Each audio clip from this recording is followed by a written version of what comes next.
This is a major. This is Joe Turner. Listen. Identification? What? Identification. My name is Turner. I work for you. Now listen. Identify yourself. Well, I don't... What is your designation? Condor. Section 9, Department 17. The section's been hit. What level? What level? Level of damage. Everybody. Dr. Lapp, Janice, Ray, Harold. Harold was in the, Are you in a company line? No, I'm in a phone booth. I'm just a block away. I'm in the street. You're in violation of secure communication procedures, Condor. Listen, you son of a bitch. I'm telling you, I came back with lunch and it was raining and the whole house was murdered. Everybody is dead.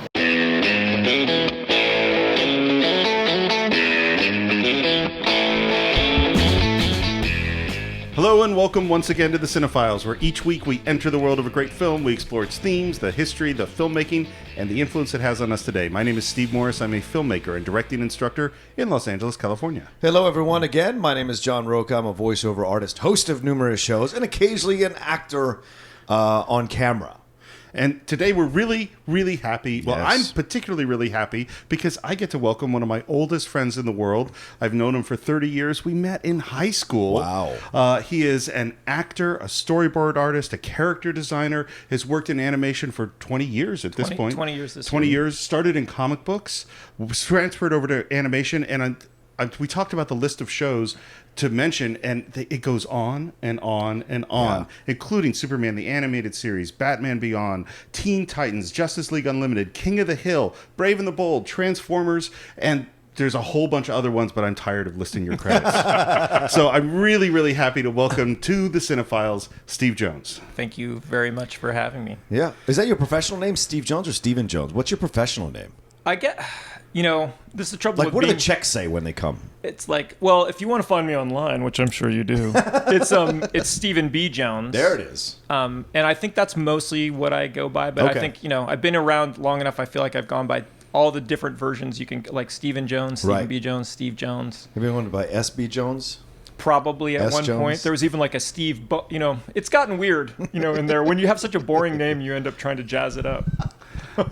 Look, Steve is not boring. No. Let's just be really clear John about that. Stephen Rocha, John Stephen Stephen That's Morris. true. Morris. Steve. Yeah, Steve. a lot of Wow. Steve's going on Steves here. in a Lot of way. Steves in this And place. Three here's a- Steve Migos. And here's a question I wanted to ask you because you're also an actor, and I wanted to know what influence does your acting background have any effect on storyboarding and character design and how you approach that process? Absolutely. I mean, I think I studied acting in. I have a BA in acting. God bless it. That's And, one of those really valuable degrees. Yeah, exactly. When you're at Starbucks, it's great. But I think it's a huge. A lot of animators, the Nine Old Men and different stuff have talked about like it's really acting with a pencil or something like that. So I think it's one of those things that at the time I was studying acting, I didn't really see how it was affecting my drawing. But then as all the years have gone on, I think there's definitely guys that are way, way better at like action than me, within the realm of storyboarding, guys that are just like great at staging explosions and karate fights and all that kind of stuff. And I feel like if I have a strength, I'm always trying to improve in that area, but I feel like a place that I feel very strong in my storyboarding is in my performances, and just in the moment to moment, beat to beat stuff of what are people thinking about, and making those transitions, cutting back and forth between actors. Like, I feel like, I start kind of acting when I'm playing the characters, when I'm drawing the characters. Well, but that's exactly it. Yeah. Well, and it's funny because one of the things I know that you do all the time when you're drawing is watching movies. And a great movie for watching performance and for watching action is what we're going to talk about today, which was your idea, 3 Days of the Condor, Sidney Pollack, Robert Redford. That's one of the best transitions I've ever heard Steve do. They're not always very smooth. Amazing.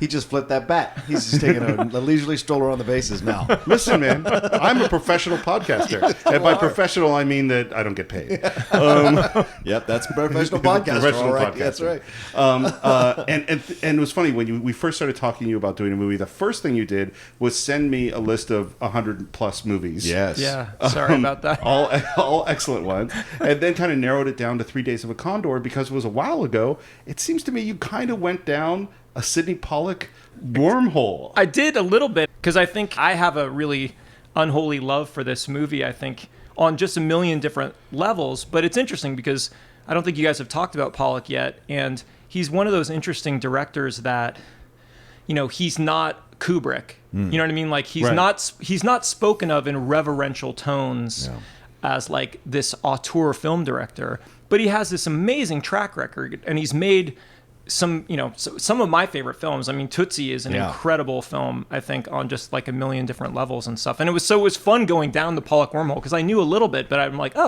7 movies with Robert Redford? Like, that's a real love affair, between those two guys. Well, if you're gonna fall in love with a guy, Robert Redford's so dreamy. Yeah. I gotta say, I mean, I got a little bit of a man crush on Robert Redford in especially in this movie. I think. Not in Jeremiah Johnson. Well, he looks great in Jeremiah Johnson, but he's 39, I think, when he makes this movie. So he's not the kid that he was in Sundance, Butch and Sundance, Right. and like, man, he got hammered in like Havana. That was all they would talk about in 1990 was like, Robert's not looking good anymore. Leathery. And Out of Africa, I realized as I rewatched all these films, like that's his last moment out. Like he and Brad Pitt's career have been combined a lot. And seeing Robert Redford in Out of Africa, it's amazing how much he looks like Brad Pitt in Allied. Like, Brad Pitt at 50 and Robert Redford at 50, they're really kind of passing each other on the freeway there. That's a good again, correlation. And I think they did Spy Game together. They did. That's right. Yeah, that's right. Well, and he directed Brad in A River Runs Through It. Yeah. So That's right. That was something else in this looking into these guys. It's amazing to just see all these interesting interconnections. Well, this is a great point you bring up about Pollock, because there are a number of directors that have done like numerous films, but they don't get spoken about like Kurosawa or Wells. And Wells, you can argue, has done considerably way less films than Pollock has. And diminishing uneven, levels of quality. Yeah, exactly. Yeah, well, and the thing is, like, Pollock is one of these guys who's like the working man's director. Yeah. Is that he's going to go out, his craft is top, right, and he's going to go out, and he's going to do the job, and he's going to go on to the next film. Yeah. And he doesn't seem to, I kind of like Ron Howard is kind of this kind of guy. Right. And I like these guys. Yep. I think Ron Howard, that's a really good comparison because, I mean, the difference is Ron Howard grew up in Hollywood. Right. But I think they both seem to sort of be in love with being Hollywood directors, and Right. Pollock definitely seemed to have this thing where, like, he's born in small town Indiana. He's like a Midwestern kid, and he moves to New York, and he studies. The first thing he studied with Sandy Meisner in the early 50s. So one of my acting teachers studied with Sandy Meisner. So I'm immediately like, oh, that's And he works in New York, and then he already has a knack already because he starts getting to teach at the neighborhood playhouse. But he's still trying to be an actor, like a lot of us do. Yeah. And he gets hired as an acting coach on a John Frankenheimer film with Burt Lancaster. It's not the Birdman of Alcatraz; it's the one before that. Yeah, he was coaching a bunch of kids, I think. Exactly, and then so Burt Lancaster just said, you got something going on with you. I think you could be a really terrific director. Can you imagine, by the way, if Burt Lancaster gave me any advice, I would be like, well, yes, I have. It's like, you should be a fireman. Yes, I guess I have to be a fireman now. You should be a fireman. You'd be a great fireman. No, but he's a terrific Burt, by the way. Well, thank you. He's a tough guy, that Lancaster. I read his biography. He's kind of an asshole at times. Like he rode Montgomery Clift into the ground. He definitely seems to have From Here to Eternity. He seems to have willed himself into becoming an actor. Well, guys like or that, a star, really. Right. And people like that drive people around them crazy because they're driven. They think everyone else has to match their drive. Right. So that makes sense. So for him to grab Pollock up, you need to be doing this. Then I'm sure Pollock was like, whatever you say, yes, sure, I'll do it. No, and I think he's a big part of. He started directing in TV, and then I think Pollock had directed 2 films before he then did direct Burt Lancaster. Right. He directed him in 2 films, and I feel like that's one of the things I definitely discovered you'll see is that Pollock is constantly working with the same people over and over again. Like, he definitely develops relationships, has friendships with people, and he keeps using them, and he keeps coming back. And I think I ended up seeing in an interview later that he and Burt just never quite found a place to work together again, but he was always kind of looking for that spot, The Burt Lancaster films he directed are very odd. What are films. those? So the first one's this movie called The Scalp Hunters. Oh yeah, It's a big.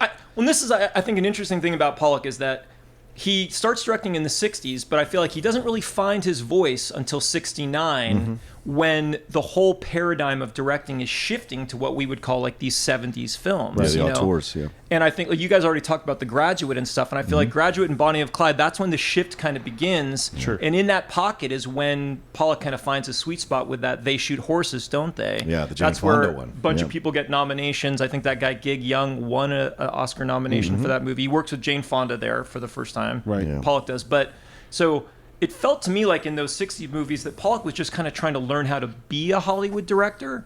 And so his first one is a Sidney Poitier movie, which is a really interesting film. It's very much like a not like a courtroom, but it's all on sets, and it feels very much like a mid 60s, you know. And then he does his first film with Robert Redford, which is called This Property is Condemned. It's like, Oh, that's right. it's an adaptation of Tennessee Williams. It's Natalie Wood looking to try to like break out of her star persona and do like a real acting thing. And I guess she asked for Redford because she'd worked with Redford once before, and then Redford got Pollock the job because he's like, well, I know Sidney, which I guess we skipped over. So Sidney and Robert Redford, they meet on this movie called War Hunt in 1962. Wow. And they're just actors in it, but they just hit it off and they stay friends. And so literally when Redford can recommend him for a job 3 years later, he does. And then the third movie that Sidney directs is this movie, The Scalp Hunters. And it's such a strange mid-60s CinemaScope wannabe. Like it feels like all those big westerns of the 50s and the 60s, but it also just doesn't quite feel right. Like it feels like the time is turning on that Well, that's stuff. that mid-60s era. But by the time we get to 3 Days of the Condor, it's 75. 10 years Right. later. It's 10 years later. Right. It clearly has hit his rhythm. Do you remember how you first came to this movie? It's so funny because you've asked so many people that in this show, and I'm sure with you guys too. Usually, there's some sort of great story about when you fall in love with a movie and it has a special place. Right. And I realized the strange thing about this movie is I can't actually remember the first time I saw it. I was talking to another friend about it, and we both realized I remember seeing bits and pieces of it on TV in the late 70s and the 80s, but it wasn't until I think it came out on DVD like 20 years ago that I really feel like I fully discovered it and embraced it and have been watching it constantly for 20 years. But I don't have that quintessential first, like, when do you see Star Wars? Right. Did I see Aliens the day that it came out or whatever? And I think that's maybe it's true of a lot of older movies. You don't always remember exactly. Well, sure, when you saw they it. kind of exist in the ether, and maybe you see a bit on TV. What about you? Same thing, kind of what Steve said. I had seen bits and pieces throughout the years, but had never seen the film until maybe February of this year. Maybe. Oh, wow. Yeah, because every once in a while, we've talked about it on the show, I will go on this run on TCM where I will go like weeks and see ahead of time and go like, what are films that I have not seen? And then I'll set the DVR to record them so that I know like I'll be able to watch them when I get to it, And so that was one of those ones that I'd kind of had to make myself watch, because those old 70s type of films, once you miss that certain time to watch them, it's really hard to go back because at times they can be somewhat dated. Right. But this was incredibly enjoyable because of the acting, because of the structure and everything that happened within it.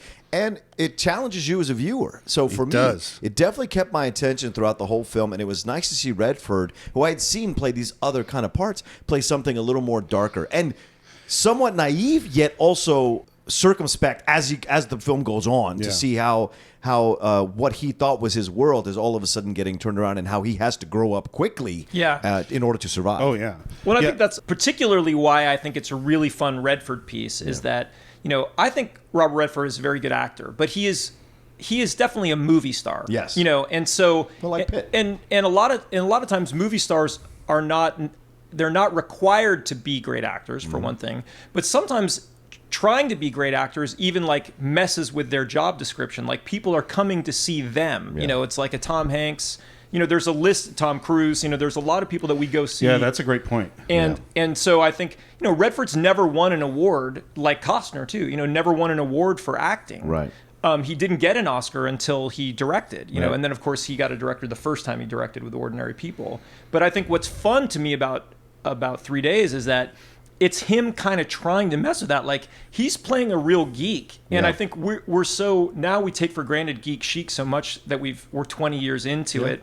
But like in the mid 70s for Robert Redford to play kind of a nerd, was kind of cool. And it's a nerd that goes to a pretty dark place. Yeah. So it's kind of both ends of the spectrum. For me, it's funny. So I don't think I ever saw it. until you said you first time you saw it was the DVD. Well, I worked on that DVD, and that's the first time I saw it. And I remember seeing it and going, "Oh yeah, I've heard of this movie. Maybe I'd seen a little tiny piece of it. I don't know." And then being blown away, going, "Oh my God, this is a really, really good movie." And watched it probably 7 or 8 or 9 times on that DVD job as we did. And then I don't think I saw it since. So that's 20 years later that I just watched it again a few nights ago. And what was so interesting was at the beginning, and we're going to talk about all this, all of the sharpness and tightness of its structure and the beautifulness of its craft. I remembered. I'm like, yeah, this is what I remembered. I didn't remember how fraught and complicated I was going to feel about what goes on in this movie. Yeah. I had forgotten that. Yeah. And so it delivered on all the stuff I remembered, and then it also provided all these surprises that I didn't expect because I hadn't seen it in a long time. Well, and this goes in the bin of things like All the President's Men, right? Obviously, the Parallax View, Iger's Sanction. There was all these... The Conversation.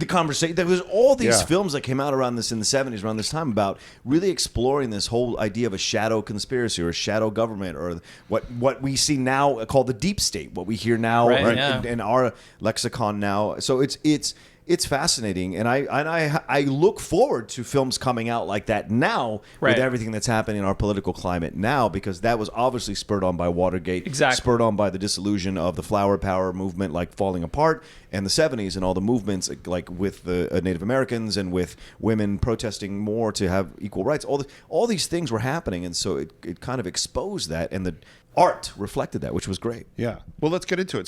So it starts off with a book, which is called 6 Days of a Condor. Some more time is what you're saying. Which is like, and I think it is a very 3 days is better. Yeah. We don't have a week to tell this story. We got a weekend. There's all these rules about like numbers, and like certain numbers are comedy numbers and certain numbers are. Yeah. 6 is a terrible number. They're very well. Like, there is a power to prime numbers. I think 3, 5, 7, 11, 13. Right. I'll stop listing them, but there's a lot more. I'm sure you can go through them. And book came out in 74, and this movie's 75, so it's really fast from the book to this movie coming out. And we start in this film with some really funky 70s music. All right, that brings me to Dave Grusin. So he's an interesting collaborator with Sidney, because he works with him on practically everything. I mean, he worked with him on like the Yakuza. Like he even recommended him on stuff. The Yakuza with Robert Mitchum? That's Sidney Pollack too. That's Dave Grusin. I didn't know that was Sidney Pollack. And so he does the music on like Absence of Malice. He does it on Havana. He does it on The Firm. And even Sidney even recommended him for films he produced, like that Recount thing that was on HBO. Right. That's a Sidney Pollack production that he almost directed, I guess. But so we get this. It is some funky 70s. Yeah. The funny thing about Grusin is like, God love him. Like this, what I love about your podcast too is it's a positive podcast. So we'll keep it positive. But I think he always sort of changed with the times. But I also think, sadly, a lot of his music in all of Pollack's movies sound a little dated because they're always a little bit too much of the time. Yes, agreed. And because in Absence of Malice, which is 81, there's just some stuff that almost feels like it's Rocky III music sometimes. Like in a couple, like, Paul Newman, now he's going to the store. You know what I mean? Where you're like, okay, I got it. Like, we should be inspired now. You know? Right. An interesting thing I thought while watching all this stuff with Pollack and seeing Grusin and stuff is that there's also an interesting thing about when you work with the same people all the time and you sometimes mix it up, because Sidney used this guy for his composer for almost 7 or 8 films in a row. Then when he does Out of Africa, he is using John Barry's score as a temp track when he's editing. John Barry's the guy who did all the James Bond stuff.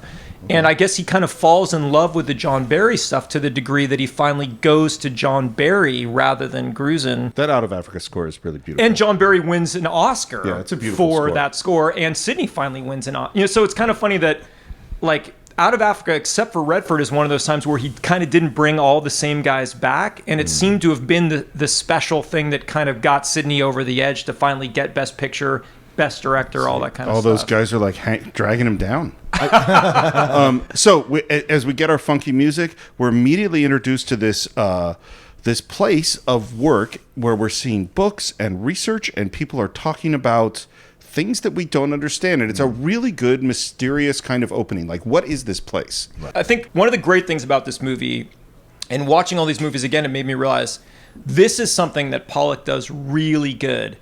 he is a master of setting up his world in the first 5 to 10 minutes, which any movie has to do. Tootsie, one of the best goddamn first 10 minutes of a movie.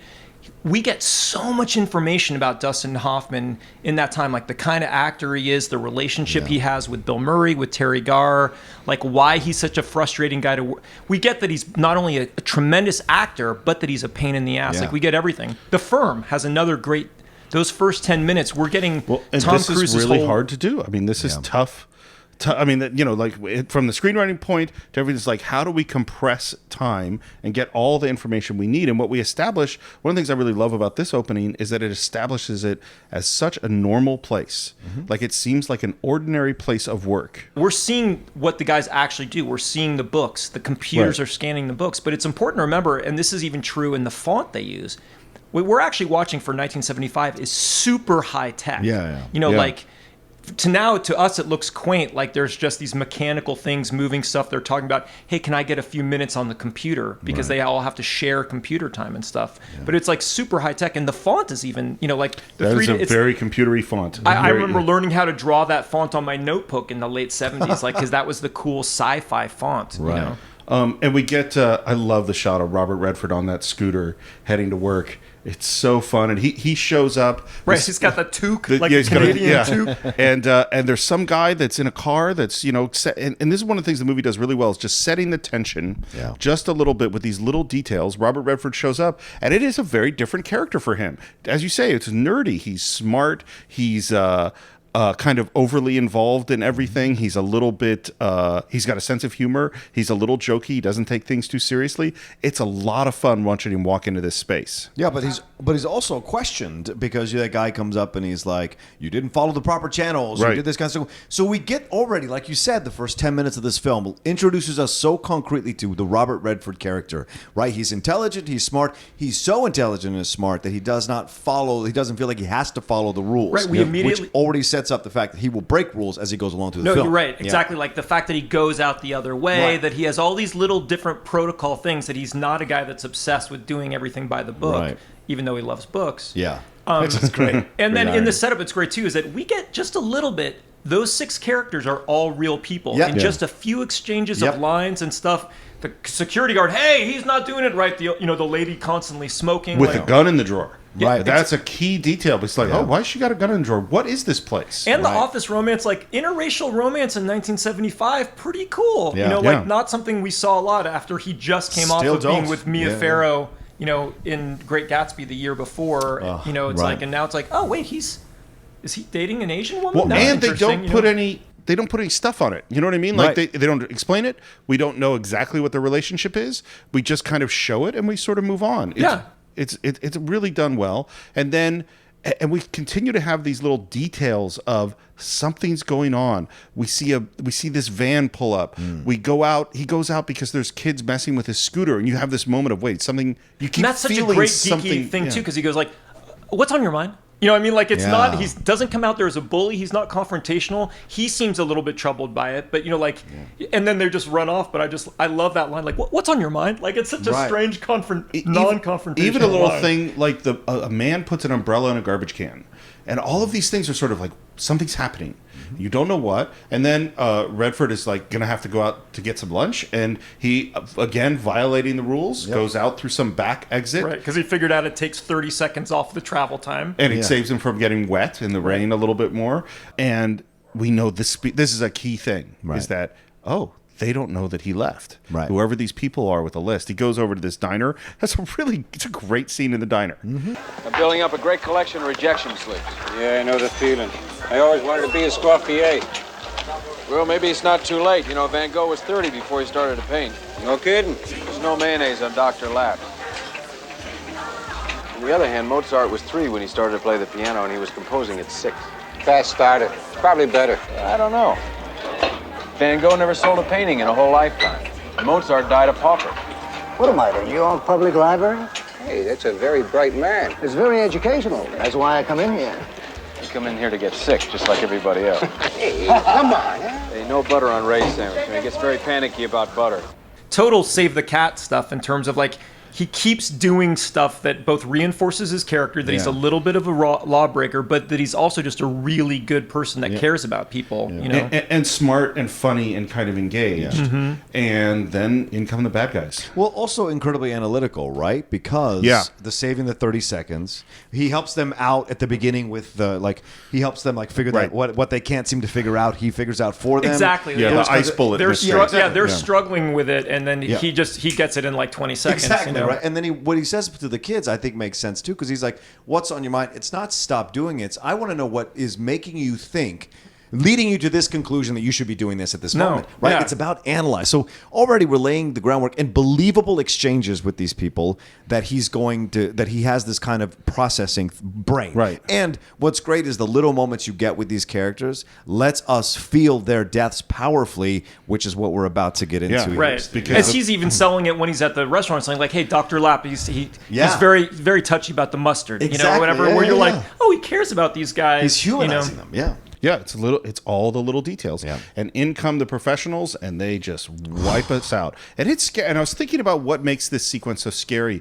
And it's a strange analogy, but it reminds me in a strange way of Jaws. And this is why. Is that part of what makes Jaws so scary when you're sitting on the beach is that it seems so normal. Yeah. This completely abnormal thing is happening to things that look very familiar. Yeah. And this group of people that are just at work seems very like ordinary people at work, and the scary guys come in. And the other thought I had was like, part of what makes professional killers like these guys are so scary is there is no time. There's no ramp up to you're in trouble in which you might be able to defend yourself. It's like, oh, I'm already dead. Yeah. And there's no I mean, the woman is killed first, and it's almost a Python-esque moment where she just falls back in the chair, and then the security guard starts to kind of run and go for the door. But I think another thing about this, and it's really interesting, this is why it's probably my favorite Pollock score with this guy. There's no score in this scene, and there's very little score in this movie, but we constantly hear the whirring sound of the computers almost the whole time. That's right. So that's just extra chilling and makes it extraordinary, which makes it part of what I think it's so creepy is everyone's just doing their job, it's happening at their job, and you hear the machine still going. Yeah. I also think playing into that, the Watergate thing, is the fact that one of the guys dresses up as a mailman. Oh, yeah. So that's sort of like, look, here's a guy who's disguising himself as part of the most trusted part of our government, and, you can't trust him. And then, the most important thing with the bad guys coming in is Max von Sydow. Max von Sydow. Now, one thing that Pollock is so good at is casting, and what I love too is that I think he's self-aware as a caster. Like, he's not just casting people for the role, but he brings their history to it, and I think Sydow is so great. That's a good point. It's such great casting on two levels. It's contrast casting because Sydow, 10 years before this played Jesus. Yeah.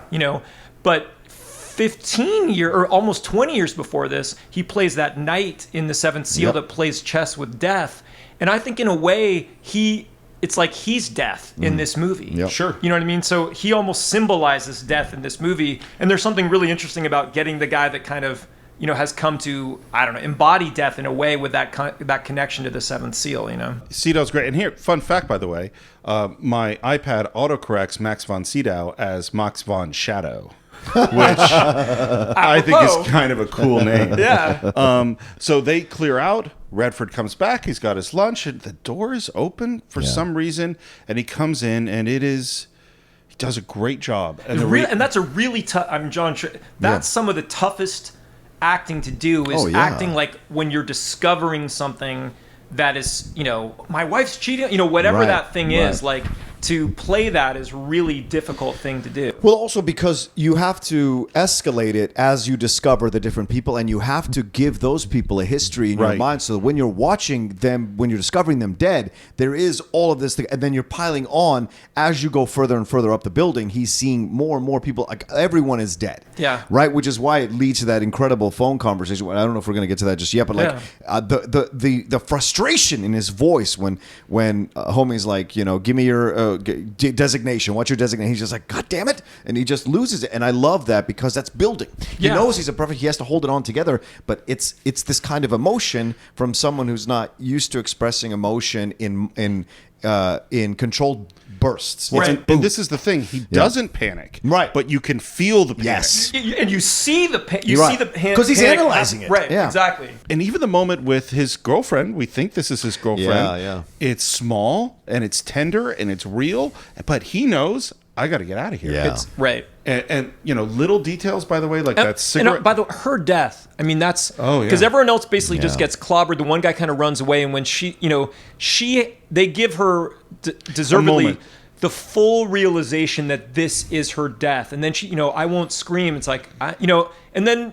There we even kind of see the weird, strange honor that Jobert has. Yeah. It's like Jobert is the Max von Sydow character. exactly. Yes. Yeah, I know. But then meanwhile, creepy post office guy is creeping over on the Yeah. left to get it so that he doesn't have the window angle. Right. And then she doesn't scream. Nope. No, it's a sad death.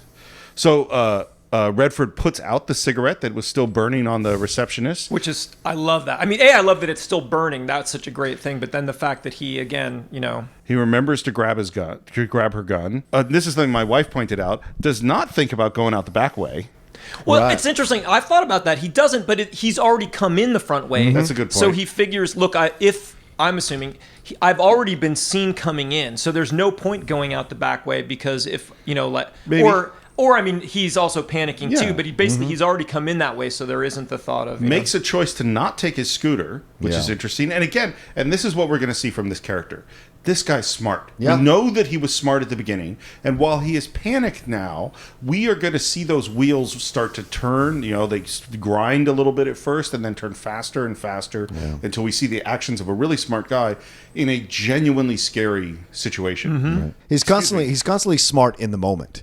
Right. He's constantly, and you as a viewer going, why is he doing that? Why is he doing that? But you're constantly seeing those wheels turning. Exactly. Which And it plays out. It bears out. His decisions bear out as the film goes along. And one of the things that this movie does so well is make you distrust the world with him. Yes. Is that there's a woman coming with a baby carriage. Oh, yeah. And Right. and there's this moment of like, maybe she's a killer. Maybe everyone is a killer, and you feel that with him. And this is a kind of feeling I think we don't do as much in movies anymore because we're so addicted to action. Right. Yeah. And action is the antithesis of this moment, which is the fear comes before the action. And so he goes off, he runs. Yeah, there's an enormous amount of anticipatory tension in this Right. movie, Yeah, yeah. where it's like, Well, because what this movie is really kind of exposing a scary world underneath our world. Yeah. right. So he gets to make this phone call, as you mentioned before. He calls into the major, and Great it's character. a great sequence. Yeah. Yeah. This is the major. This is Joe Turner. Listen. Identification? What? Identification. My name is Turner. I work for you. Now listen. Identify yourself. I don't. What is your designation? Condor. Section 9, Department 17. The section's been hit. What level? What level? Level of damage. Everybody. Dr. Lapp, Janice, Ray, Harold. Harold was in the, Are you on a company line? No, I'm in a phone booth. I'm just a block away. I'm in the street. You're in violation of secure communication procedures, Condor. Listen, you son of a bitch. I'm telling you, I came back with lunch and it was raining and the whole house was murdered. Everybody is dead. Right. Has the incident been discovered by anyone outside the company? I don't know. I don't think so. Are you damaged? Damaged. No. Are you armed? I have Mrs. Can't remember her code name. Nightingale. She was afraid of being raped. She kept a gun. I've got the gun. Identify the armament. It's a .45 automatic. Will you guys bring me in, please? I'm not a field agent. I just read books. Leave the area. All right, well, what do I come into headquarters now? Negative. Find a secure location. As you said, as he's processing, it's like, go somewhere, someone where it's like, well, who's left? Yeah. You know what I mean? Like literally, like all of my girlfriend and all my coworkers are now dead. Like, where am I supposed to go? Well, I like when he says, "What's the level or what level?" and he's like, "They're all dead." What level? What level is they're all dead? Yeah, he's really not happy with all the jargon Yeah. that the major is throwing at him. In that moment, right? And I love the shot. Pollock puts the camera in such a great place, Right. Because we're not with the major; we're watching the Right. major fully, and we're seeing the technology around him, and we're seeing the microphone out and all this, and then we get the small close-ups. But like initially from the call, I like that we're at a distance because that's how he feels. Well, and just the detail that he's in a wheelchair. Yes. Yeah. Is so great. And this is, movies are made on details. I know it's a thing I say over and over and over again. But this is such a great one because you go, oh, that's interesting. And you see Redford realize at first, like, why can't I just talk to you like a person? And it's like, oh, no, I have to. I'm Condor, and this is what it is. Right. And it's like, oh, I'm going to have to follow these rules. I got her. I don't remember. Nightingale, as he's like they taught me all this stuff on my first day, and we've never used it since, And he slowly gets himself out of control, and it ends up they're not going to bring him in. Yeah. Right. They need him to stay out for 2 hours, go to another location, don't go to your apartment, go somewhere else. He's just like, where should I go? And then I love don't hang up the phone, just drop it and walk away. There is something super creepy about that. Like, even now, it's just like, And I still can't. I was thinking, well, why would they want that? Are they worried the phone's traced or what are they? But the moment of him thinking about it, and in the shot, he walks away and the camera slowly comes down, and we see that. It's just a great moment. I mean, again, in watching all the Pollock stuff again, especially when he does movies in 235, he really is a good shooter. I mean, he picks really good DPs too. But it's like he really enjoyed doing that stuff with it. The irony is that I guess he literally sued some Scandinavian TV company for running this show in pan and scan. He was so it's the first lawsuit on this ever. Exactly. Wow. And which he won, I believe. But then he became so frustrated with the pan and scan factor that after Tootsie, he didn't shoot any. He shot all of his movies in 1.8.5, and I don't think he went back to 2.35 until his last movie, until The Interpreter. Oh, okay. And then he was mad that he hadn't done it on Out of Africa and some of these other ones because he realized that, once DVD and Laserdisc and all this stuff came around, he realized it sort of got preserved. But he sort of purposely he's like, everything's going to TV. I'm tired of them moving my shit around, so he went to the smaller format. And I don't think the movies in the smaller format look as nice as... This is one of the great lucky things about today is the death of pan and scan. Because, man, it's a horrible, horrible thing. Yeah. So now we have the CIA cleanup crew heading over to check out if they're really if what Condor says is true. Yeah. Intercut with Redford going to the Guggenheim, trying to figure out places to go. He has to go to a smart place. He still can't just go to he doesn't go to a dirty movie theater, in Times Square. It's like, no, he goes to the Guggenheim. When I think this is another place where great casting comes in. So this is where we get to meet Cliff Robertson. Yeah, right. And again, Cliff Robertson is JFK. Right. I mean, so that's just another bit of great Pollock casting because it's like, if America looks at Cliff Robertson in 1975, they just see everything that's right about America and the government, Well, what I would say about that is they see both. Is because what's interesting about what he does in this part is he has to walk this line for the whole movie where we don't actually know exactly what's going on in his head. It's true. And what's interesting is that in 1975, he represents early 1960s America. Right. Yeah. And so, while on one hand, it's like, this is everything that's right with America, it also represents who we might not trust. Exactly. You know what I mean? And so it's like this, both of these things are in this character who we think at least seems to be trying to help Condor.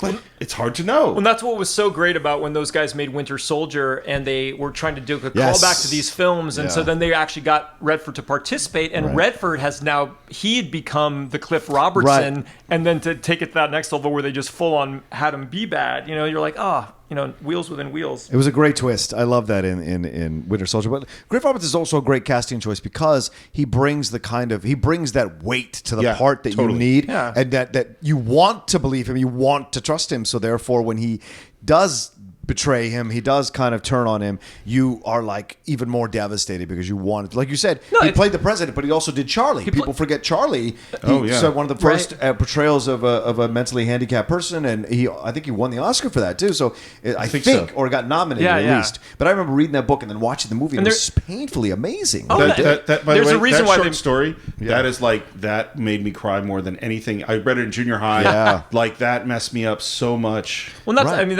the casting, it's like that's where you're using it to your advantage with that baggage when it's good baggage, like Sam Raimi using him as Uncle Ben. Right. So just when you think about Cliff Robertson getting killed stopping a robbery, you're like, no. It's Like, a really good point that I don't Yeah. think we've talked about very much. Is you're right. Is it's not just that actor in that role. It's that actor and our history with course. that actor over time. I think him and Glenn Ford are in just Yeah. that twosome has a separate box. So yeah, think together. about it. Glenn Ford's in 2 scenes in Superman. Yeah. And if I start thinking about that scene too much, I will get choked up. The second he grabs his arm, it's Cry City. Yeah. It's tears for me. He's Every so time he good. grabs his arm in Superman the movie, I'm like, oh no. Well, and Yeah. that's why, and it's interesting about like that makes me think about like Henry Fonda and Once Upon a Time in the West, where like he was really Yeah. uncomfortable about it, and I think there was the thing where he wanted to put in contacts, Yeah. because he felt everyone was so connected to him as the blue-eyed, symbol of America. But then I think Leone says, like, no, That you is- got to. oh, you- But can then you imagine To if me, you didn't I have that? I always thought that this was a thing that made Road to Perdition harder than it needed to be. Was Okay. that Tom Hanks does a brilliant performance in that movie, but he's agree. working against everything. And so even though we appreciate it, I think in some ways that film might have been better served by a Russell Crowe or someone that we already just bring this is a scary guy baggage to. I think Tom earned it, but Right. sometimes that can be the thing casting where against type. It's always a risk. It's Yeah. always Yeah, going to be yeah. a gamble of like, is this going to, even with a really great actor like Yeah. Tom Hanks. Yeah. So we see some other people in the CIA who go like, oh, we got to get me on a plane to New York right away. Yep. Redford goes and checks out, which probably isn't a very smart thing. The 7th person who didn't come into work that day. Right. Not only does he find him dead, but just as he's checking him out, 2 other guys come in. Right. And it's a little bit of a close call of Redford getting away. one of the voices that we're hearing, there's all this great voiceover stuff, and we're seeing all this stuff of like they're running it out of World Trade Center, which is rough to watch. It really is. by the Yeah. way. And especially those shots where you're like, oh, only the World Trade Center is that high, Right. like some of those out the window shots. But I'm almost positive that we hear Dabney Coleman's voice as one of those guys. And I bring it up because Dabney Coleman, weirdly enough, is in the first 3 movies that Sidney Pollack ever did. Oh. Like, they must have been buddies or something, and then obviously he's in Tootsie. And I Yeah. guess Dabney Coleman was supposed to play the agent in Tootsie before. Pollock did. Yeah. Basically, Hoffman insisted that it be Pollock and not be. But so, and that definitely isn't going along with Pollock just using his buddies, whatever. But I'm like, I'm almost positive that is Dabney Coleman's voice. That's funny. Well, now, okay, Cine-Files out there, I think you need to do some internet Yeah. research and see if you could find out the answer to that. But I love this sequence how he gets away, Steve, what you brought up, because he's not Jason Bourne. No. He's not Jason Bourne. He's not this kind of CIA-trained operative.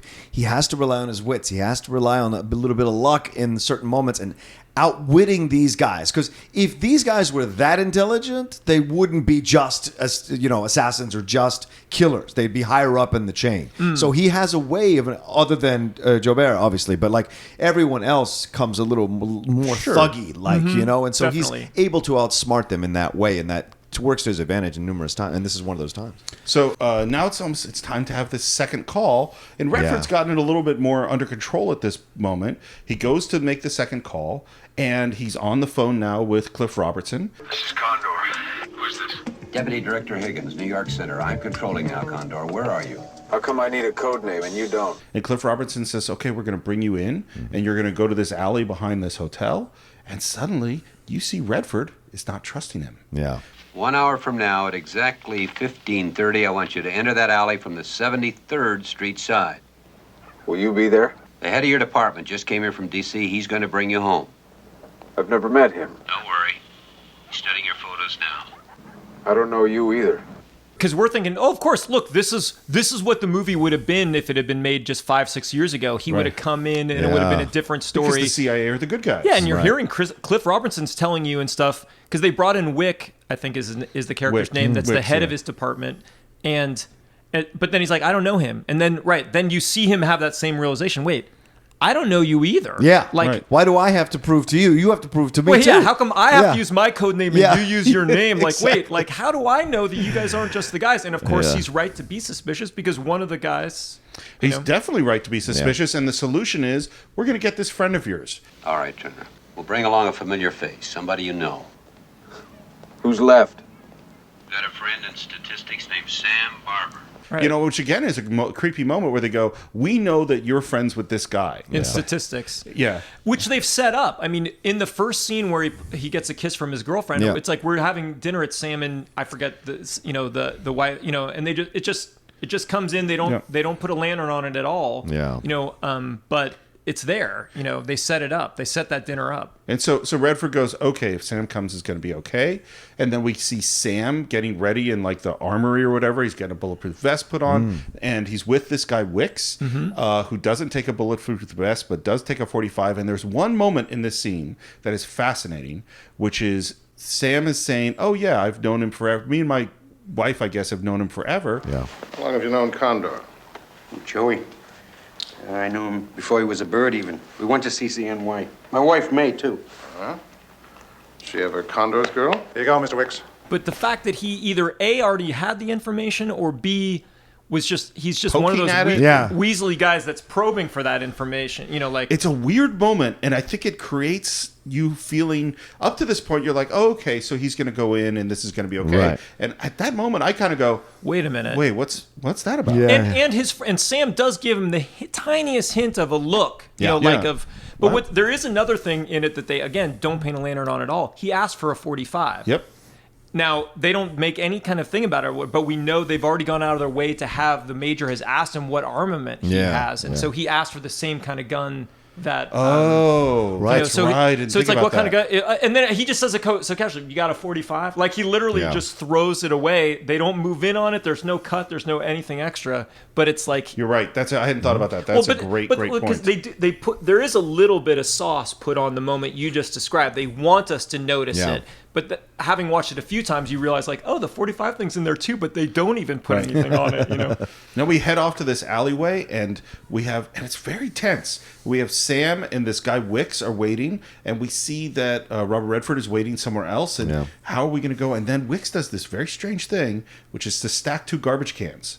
And then, and Sam's not an operative, so he's like, I don't even really understand what to make of this. I work in statistics. And again, no score, and we're just hearing this distant caroling or something. And this is what I love, is that someone told me that like Quentin Tarantino runs this movie and Die Hard as Christmas movies, because this is a Christmas movie. It happens, and the lack of music again in these action scenes it has such a heightened effect, because you're just hearing atmosphere, you're hearing this distant singing, and you're like, I think it's an amazing scene, again, considering that it's the opposite of, like, say, if we see a preview for something like Atomic Blondes that has incredible choreography. It looks amazing. The cutting, this is just a guy walking forward in an alley slowly, and the camera creeping along with him and stuff, but it's so tense.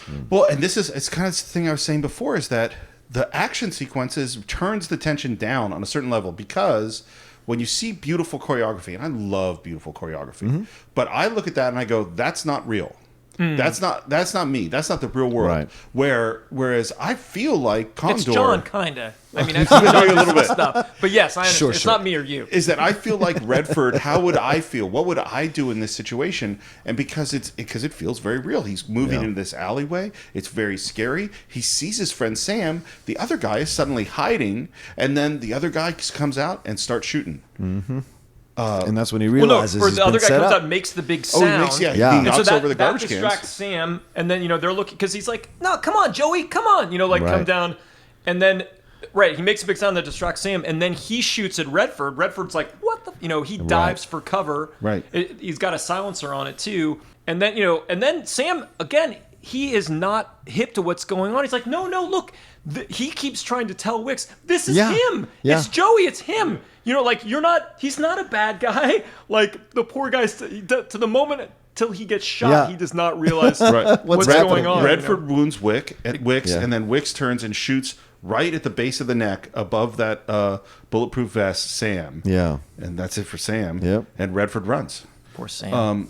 And now the world has become really scary, because the lifeline was, I'm calling the CIA, and they're going to bring me in. Right. The CIA sent a guy who's trying to kill me, and this moment of sort of, something horrible has happened in the world, but the world has a remedy to deal with the horrible thing, right. and I'm going to be okay. Kind of like, there's been a horrible hurricane in, I don't know, say New Orleans, and now... But there's a whole structure set up to come save everyone. It's a crazy analogy you're reaching for, but you're correct. Wait, I guess not so much, Well, and it's worse than that, because the thing that was the remedy just tried to kill me. Yeah. Right. So now, Yeah. what is there? But this is what, once again, what it is symbolizing, what this film symbolizes, the exploration of the destruction of these Trust. but like these foundations that we'd had since the 40s, 50s, Right. and 60s, Right. these institutional, Right. these institutions that we had thought protected us, we had thought took care of us, and I think it's the birth of conspiracy theory too. Is the late 60s, 70s, like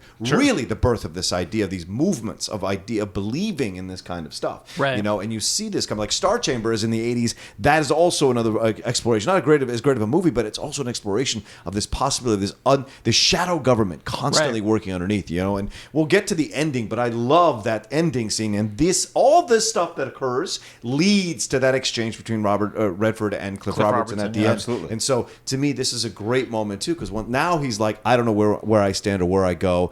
The one lifeline I had has been cut. Like everything around me has died Right. in one form or another. Now, how do I reconstruct my world? Something. Yeah. So he runs into the store, and there we see Right. Faye Dunaway. Yeah. And by the way, Faye Dunaway is a really interesting actress. This to me might be the most sort of natural and soft of the characters, because I think of her in Network or in Chinatown or Bonnie and Clyde. They're these really intense people. No, it's a great point. I was thinking about it, and it's right. Bonnie and Clyde's kind of what puts her on the map. She does Yep. Thomas Crown Affair, a bunch of other different stuff, and then Yes. she's coming out of Chinatown and going to Network. This is the film in between those two films, and right, it's such a character. I mean, Such it's a real sort of It's a person. really interesting. It's not something you see Faye play. No. And also, I mean, there's shades of gray in her character, in Redford's character, in their relationship. Yep. I mean, and I think that's another very fair thing to say. I think Sidney Pollack has a very mature view of relationships between men and women. I think he's like not like a frustrated romantic. The interesting thing is he stayed with his wife his entire life. Like he didn't have a bunch of wives, and I don't know if he had we wouldn't know if he had a bunch of affairs or whatever, but he stayed with the same woman his whole life. But like things rarely work out for men and women in Sidney Pollack films. Yeah. Like they're usually very star-crossed aspect to their affairs, and very often they have affair. You know, there's men cheating on, you know, like it's a very grown up approach to sexuality and Star-crossed is a really good way to say it, and that's certainly true here. Very much. Because it starts with him kidnapping her. Yeah. right. And He started the relationship. He started the movie in a relationship, from Yeah, what we can tell, yeah. and she's in a relationship too. Right, So right. they're both. You know, I mean, I guess you can't cheat on someone that just died, but it's like practically like you. Well, you know. you can cheat on the memory. well, yeah. Especially if it's only Memory been 3 cheater. days, for God's sakes. Yeah, exactly. So he grabs her. Yeah. He puts But her. in 6 Days of the Condor, it was more forgivable. Maybe that's why they It's been changed the 6 title. days. The body's at least cold by then. So he grabs her, forces her into her car, which is an awesome Bronco, Yeah. like I think. Right. And And it's a great thing if he overhears her name because they're calling in for the credit Right. card Yeah. back in the old days. And then it's like, Kathy, you know, and then she turns and then, you know. and this is, you know, he kidnaps her. He has a gun to her. Yep. He forces her to go It back is a to this place. kidnapping, And unquestionably. she is terrified. And what I keep expecting from Redford's character that he does not do Make her feel better. is make her feel better. Right. He does not. He keeps it scary. He doesn't say, "Look, I'm really a good guy. You're gonna Don't have worry, fun. I'm not worry." going to hurt you. Don't worry, Right. I'm not Doesn't going to do any rape of you. that. I'm not, I just, yeah. Throughout, and it is genuinely scary. And this is where the movie becomes like, Yeah. because you really like Redford and you really care about him, and his treatment of Faye Dunaway is like, ooh, Yeah. how? And I understand why. It's not sadistic. No, But he's not such a good guy that he He goes has to out of his survive. way to Yes, he's not allowing her to participate in the situation. He's forcing her to like he's not going, "Hey, this is happening to me. Help me." He's saying, "You're going to help me," which is Right. the Yeah. difference, right? And even when he gets back to the apartment, ties her up. Like he ties her up. Like Yeah. that's Yeah. huge. Yeah. You couldn't. I don't know if you could get away with that in 2017. I don't know. well, this is what's It'd be something interesting. we talk about over and over again on the Yeah. show shifting. is understanding the movie at the time Yes. and then our perspective on it today, and Yep. this is definitely one where that takes place. Yep. While he's going off with her in the car, we go back to the CIA, and we have the big meeting of the big guns, including the biggest of our big guns, John Houseman. Yes. awesome. You gotta love John Houseman. Now again, playing to the strength. So John Houseman produced This Property is Condemned, the Natalie Wood, Robert Redford film. Oh, okay. That was Sidney's second directorial effort. I have no idea how they connect, but for some reason he produced that film and then he used him in this movie. But again, I mean, the weight of John Houseman with Cliff Robertson, you're definitely feeling like, well, this group of people must be the good guys, the people we can trust. And I think he was coming off of Paper Chase. Right. Is this after Paper Chase? I think so. I think the movie, yeah. Yeah, and this everything about it, and obviously, Steve and I know as massive Orson Welles fans how John Houseman produced a bunch of Orson Welles' stuff and had been his partner for a number of years through his conversion into Hollywood and what have you, and they had a terrible acrimonious breakup. Right. But he was always a guy who kept going forward as an actor and a producer consistently throughout the decades. Yeah. And you talk about someone who brings a certain veritas Yes. to a role. Just his whole way of speaking. There is nobody like John Houseman. Right. No, it's incredible. What's so fascinating at this moment? We've just had the shootout in the alley, and now it's being reported back to all these CIA guys. And because in our mind, okay, maybe that Wicks guy was a bad guy, but the CIA are still the good guys who are going to bring him in. They still want to bring him in, right? And then as you listen to them talk, you go, oh, wait, they think he did it. The question was, Mr. Higgins, is he qualified with a handgun? No handgun, sir. M1 rifle and carbine. Evidently it was sheer luck. Or else. Yes? Or else what, Mr. Higgins? Miss Condor isn't the man his file says he is. Then where did he learn evasive moves? He reads. What the hell does that mean? It means, sir, that he reads everything. Trolley does seem rather more interesting than just another of our reader researchers. For example, has he gone into business for himself? Was he turned around? Does someone operate him? Is he homosexual, broke, vulnerable? Could he be a soldier of fortune? Did he arrange the hit? There's actually only one moment where they begin to, as like professionals, entertain like the one, like maybe we're not, all the ways that this looks on the surface is that Condor's the one that's a problem, and then and there's literally like unless it could be, and then like I think that there's a drift off and the scene ends, or like someone calls, so you're like, oh, they never even got to go down that path, like someone stopped them from exploring that. But is he a homosexual? Is it has he got like they just start listing off all the reasons that he maybe could have been has he been turned? And it does make sense. All these people got killed.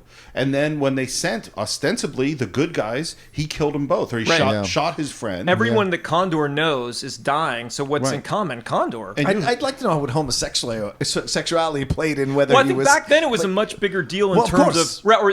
So it was a very common way, I think, that... Of turning people. In spycraft, it was like, if you knew someone was gay, then you had something on them, and then that was a way for you to manipulate them within the world of intelligence, I think. All right. So we go back to Faye's apartment, and still Robert Redford is not cool with her. I told you I had a friend. 15 and a half, 34. I dig 15 and a half 34s. What size are you? What are you, a clown? I'm scared. So am I. What are you scared for? You've got the gun. Yes.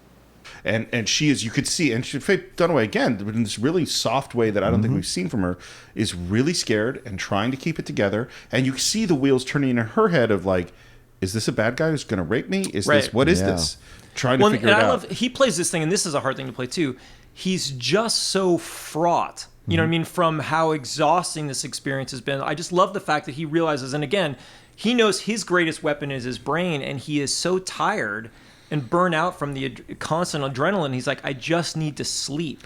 This moment is kind of amazing. Yeah. Because also, too, I mean, that's such a human thing. Like, when do we ever see, like, like say in the, in the next decade when all heroes became superhuman in their white tank tops and could, or it's kind of what wasn't there at the beginning, right? I mean, what we love so much about Die Hard is how human Bruce Willis is. And then Bruce Willis, unfortunately... becomes a superhuman. He turns in his human card to become an action hero, but why he was so great in that movie, and this is that same thing of like, wait a minute, guys, I know we're in the middle of a spy thriller here, but I really need to take a nap. Right. I mean, it's very real. You have to imagine the people in the studio would be like, we're not so sure about this Redford taking a nap thing in the fifth reel. But then where it goes is this amazing place, which is he forces her to lie down with him, has his arm around her, holding her hand behind her back. Lie down. Against the wall.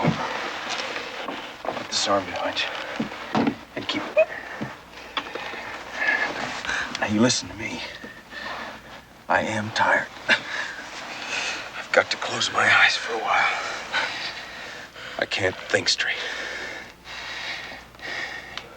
If you try and move or climb off the bed, I'll know it. I'll feel it. And I promise you I'll hurt you. Couldn't you let me stay in the other room? I believe what you told me. No, you don't. And he is really scary in that. Like, Yeah. and if you move, I'll know. Like, you know, he is not making her feel better at all. At that all. point. And it is this. We were completely with this guy. Yeah. And now we're like, oh my God, he's doing this horrible thing to this nice Faye Dunaway person. Right. And it's really terrible. And this is a thing that does not happen after the 70s. Right. You know what I Right, mean? yeah. Where we're It's- going to do this with a character and just let you kind of sit in this uncomfortableness On of a it. quick Right. tangential note, I did this scene in acting class once just because I was such a big fan of it, like 15 years ago. But yeah, because it's such a great scene. I mean, he's in such a messed up place. She's literally just trying to like fight for her life every moment. Yep. But what I love, it's starting even in this scene when she's so scared, her quirky sense of humor is coming out in a few different little lines, you Yeah. know, and that continues throughout. And again, I think that's such an interesting thing, A, as a character, and B, something, it's what is great about it. I mean, why it's such a great role for Redford, and it's such a great, interesting role for Dunaway. I don't know if she ever got to play as human a character Yeah. in a way, you know, like. Well, I think, and that's why that's why it's inspired casting, right? Because she already has this credibility bringing. So you know, she can bring this kind of unsettling approach to the character, or a very strong approach to the character. But she does it. She has a softness, and the softness. It's one of my favorite Faye Dunaway. And I am not a person who gravitates to Faye Dunaway films. I'm not. Network, whatever. I can only see her. I can see it once. I've never seen Bonnie and Clyde, and so it's like it's one of those. She's not an actress that I gravitate to naturally. But in this film, because there are levels and complexity, in my opinion, that I can gravitate to and understand, I enjoy her very much in this performance, and because she ends up turning the tables as this thing goes along. Right. Yeah. So we see Sydow is now meeting with looks like one of the CIA guys, having some kind of conversation in DC. And one of the interesting things he says that I like is he says, well, the problem with this Condor guy is he's not a professional, because professionals are predictable. And it's funny. There's something I know you've done some martial arts. Steve Jones has done some martial arts. I've done martial arts for a long time. And one of the things you learn doing martial arts is the two most dangerous people on the mat are white belts and brown belts. And white belts are the most dangerous because you don't know what they're going to do. They're very totally unpredictable. And brown belts are dangerous because they know just enough to hurt you, but not really enough to control themselves. And they're very excited about what they know. Right. And so the professionals are predictable. I totally get it. Like a white belt will punch you in the face. You're just not like, what's happening here? No, yeah, it's a good point. And then Redford wakes up. And they're waiting for the news. He notices her photographs. And again, now you start to see... But it's so funny. Once he gets his nap, he is totally humanized. You know what I mean? Like, he starts checking out, and again, and I think maybe this is something about sending him to the Guggenheim. He's so analytical. He's such an observer. Yeah. He really digs her photography, and I don't know who took those pictures, but it is great photography. You know. And then the news report comes on, and all girls like to have their photography dug. I mean, that helps on the whole thing. You know, like because it's a good point. Yeah. Love notes from Steve Jones. Coming soon to a podcast. Whenever I kidnap a woman, I always make sure that I compliment her photography. A news report comes on. It doesn't sound right. It's not what happened. And suddenly he realizes he needs to call Sam's wife, whose name I don't remember. Right. And finally goes, I have to go there. But what's he going to do with Faye? He's going to tie her up. Yeah.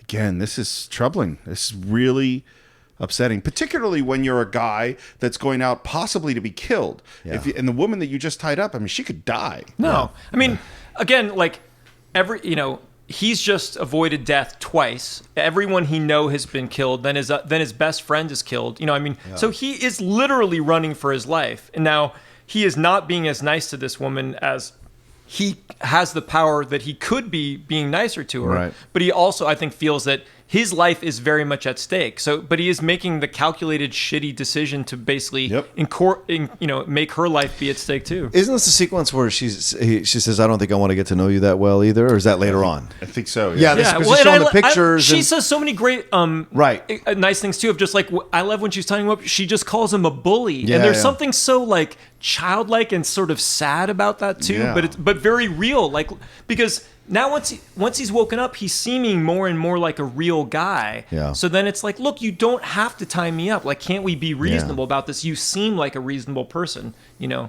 But once again, that's why you cast her, because she already has the spine. So when she's playing it in moments that are a little more softer, Right. tender, It's true. It's true. You believe it. If you cast someone that was softer or had more of a reputation of being that, then you Yeah. don't get. She's so strong and has been so strong that when she goes to these softer areas, we don't see her as weak. Yes. We just see her as Yeah, human. exactly. That's you a know? great. That's a great way to put it. Well, and the thing too is like, you know, we talked about a whole bunch of movies where we had to look at them and go, "Ooh, I'm a little uncomfortable with this," Yeah. in terms of race or gender or sex or things like that.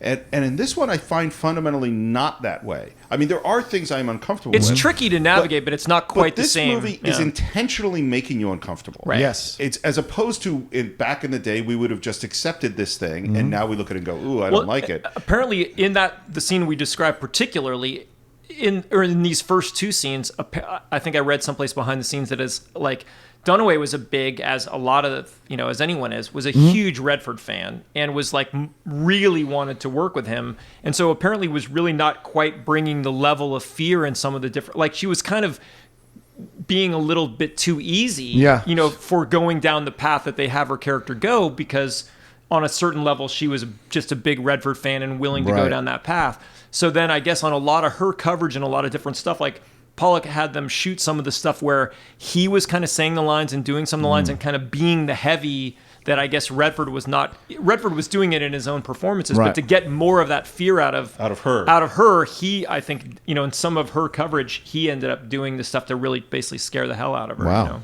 So she's tied up. Redford goes back to the apartment of Sam's, and this scene is really powerful because again, opens up the door. No gruesome music and a lot of atmospheric music, you know, sound. Yeah, and there's Sam's wife, and she doesn't know. Yeah, and Redford's reaction.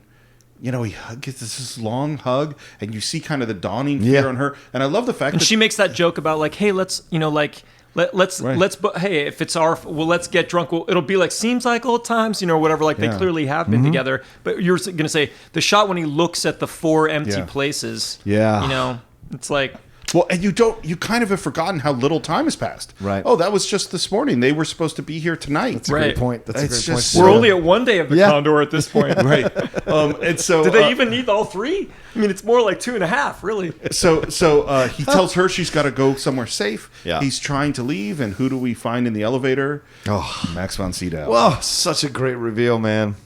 And then the whole elevator, they both... It's that like whole a cat. sequence. It's like a cat and mouse chase in an elevator. You know, like when he tries to get off the elevator and he corrects him. Yeah. Oh man, just brilliant. Yeah, he tries to leave on the second floor. Yeah. No, I've made that mistake too. Yeah, and he chats them. Oh, kids, I suppose they're the same in any place. You know. Yeah.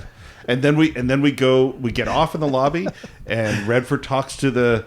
He does kind of a shitty thing again. Yeah. I mean, he basically he uses the kids as human cover. Yeah. You know, like, hey guys, want to help me make some money? Sure, man, I'll help you with some extra money. And he basically like, hey, how about a bunch of teenagers will just surround me, and hopefully I'm thinking you won't want to shoot through a bunch of kids. Well, the goal is to stay alive. The Yeah, goal exactly. is You gotta do what you gotta do. There's something bigger going on that he wants to find out, so he's going to do whatever. Yeah, he can no, to I do mean it. it's like. But it also makes sense because he's such an analytical guy. And this is maybe something I'm bringing to it. He does not see humans in the same way. Do you know what I'm saying? Like the fact that he thinks he can kidnap, the fact that he thinks he can tie this woman, the fact that he use these teenagers. Possible. There's this, right? And even when he sees the deaths, he doesn't weep. Right there. At Right. no There's point a little does bit he of cry of anybody. There's unsettled, but Right. he doesn't cry at all. And so, and the fact that he's even almost ready to move on with Faye Dunaway is a little unsettling that quickly after the death as well. So it's to him, it's a process. Everything's a processor, you know. And so to me, it's believable what he does. I don't actually chastise him for it because this is who he is. He analyzes situations, sees the best option, and makes the movement. You know, Which before all this happened made him sort of a fun, Yes, of whimsical, course. charming guy. Right, yeah, when the stakes weren't quite so high, Right, you know. right. Or maybe he's just playing the numbers too, where it's like, all right, you know, the chances of me being killed with the four of them are significantly lower, and their chances of being hurt are lower if I go out. You know what I mean? Like, and he picked the least bad option of all of the bad options he had on his Terminator pull down menu. So he goes back to Faye's apartment. He unties her. Yeah. She gets a phone call from the boyfriend who's waiting her for skiing. Who is? No, who is it? Sidney Pollack. Yeah. Oh, that's Sidney Pollack. And Sidney Pollack does a lot. He did until Hoffman ropes him back into the world of acting 20 years after giving it up. He does a lot of voiceovers and or just like walks in a scene or does a thing. And then after Tootsie, then he sort of started to become a semi-professional actor in addition to all the other hats that he wore. But but I think that's part of, because it's interesting. It's a long voiceover part, and we hear a lot of what he has to say. And honestly, it's a terrific performance.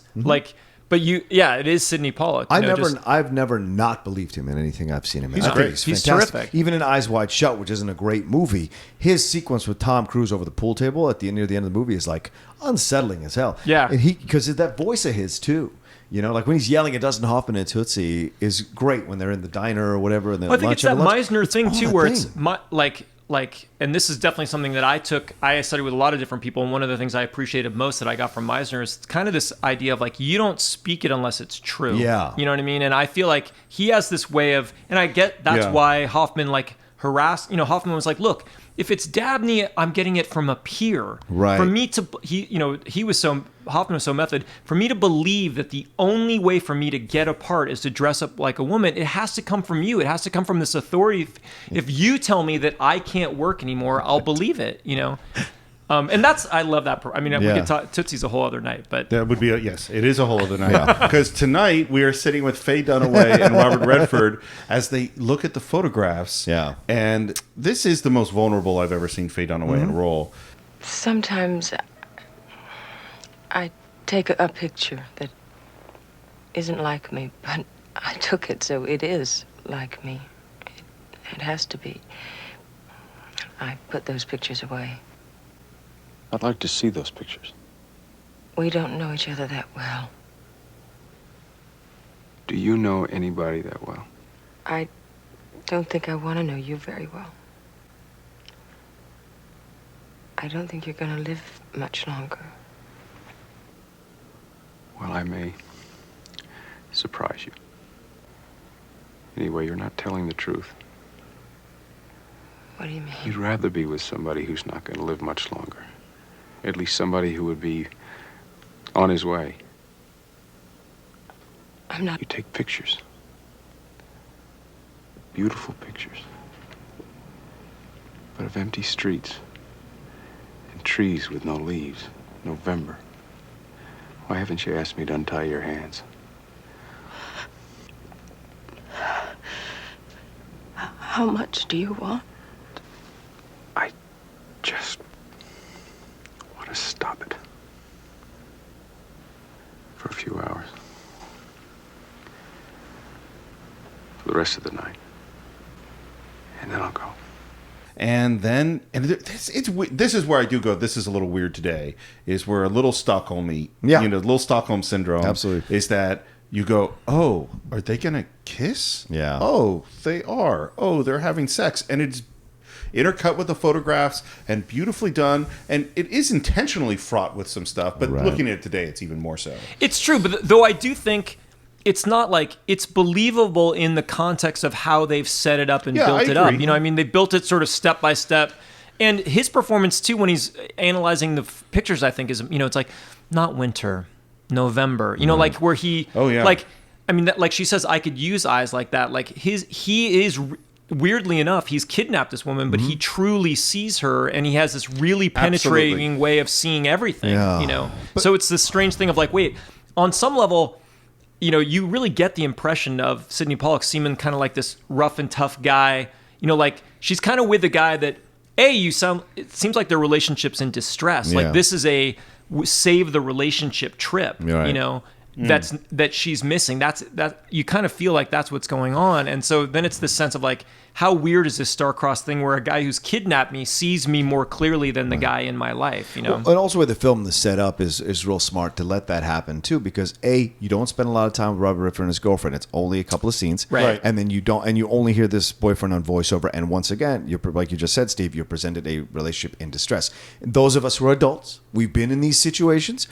Sometimes we act on these impulses because in our minds we're already done with the relationship, and so there's and in this case there's also like there's that end of the world sense too. Right. Like, For him, he's lost everything. He's lost everyone in his life, except except for one ex from 20 years ago. He doesn't know if he's going to live till tomorrow, and she kind of has that sense too. So I think there's also a little bit of like rules don't apply. The nuclear bombs are falling type thing too. Right, but I think it bleeds into what you said earlier, Steve, when you said that he understands the complexity of male-female relationships. That's adult, mature relationships. It's not always black and white. It can and be that great. Sidney doesn't approach them them with a lot of judgment. Yes, he approaches that like man and women. He deals with a lot of the realities of the complexities of how men and women deal with each other. True. Yeah. Next morning, Robert Redford gets up, and now you really see the brain. Because you see him going through what happened in the alley, what happened yesterday, what are all the things that I've seen, and trying to process them. And then Faye gets up, and she seems a pretty different person. Well, I mean, there's a great, like, you talk in your sleep, you mentioned, your girlfriend's name. Who's that? And it's like, was she a volunteer or was she a draftee like me? It's a really funny line. Yes. I mean, like in terms of just the awkwardness of the whole. Absolutely. And then we cut over to the hospital where Wicks has been. And this is a great murder because we're just out with the nurses. Yeah. There's the heart rate monitor. It goes beep. And now Jobert's been here. Yep. Back to Faye Dunaway's apartment. Oh, there's a mailman with a package. Wait a minute. Yeah. And it's, again, you see Redford's intelligence is he looks at the shoe, something's not right, and now we get a fight scene. Right. He sees everything. Now, I actually think this is, for 1975, this is a pretty great fight scene. Yep. Like, I don't love it so much. Well, I mean, I think it's a little awkward, but it's like it's broken up into real beats. There's real cause and effect. Yeah. Redford is doing the majority of his own stunts, which he loved to do. Apparently, an anecdote is that anytime Redford did his own stunt, he would make sure that the stuntman who would have done it got paid anyway, because he didn't want to be taking away stunt work from stuntmen. So, but he just sounds like communism. he loved doing stunt work. But I think if you haven't seen the Yakuza, I really recommend seeing that because I was amazed at how good that sword fight scene was for an American directed movie in 1974. And I think he brought a little bit of that back to this scene. I mean, it's just two guys going at it in an apartment, but I think for 1975, I think it's a pretty decent fight scene. So he manages to kill the mailman, finds a key, finds a piece of paper. It's got a phone number on it. Calls the phone number, discovers that it's CIA. Yeah. And this again is that that place that you thought you could go, the refuge is going to save you. They're trying to kill you. Mm-hmm. And now we got to go off. And this is like the turn where we go from I'm running to I'm going to fight back. Yeah. Well, or because in a sense there's no place to run. Right. So it's like all you can do is turn and fight. Yeah. And now Faye's on board. Yeah. Yeah. Well, Redford's got some magic skills. Sex does that. You feel connected. Yeah.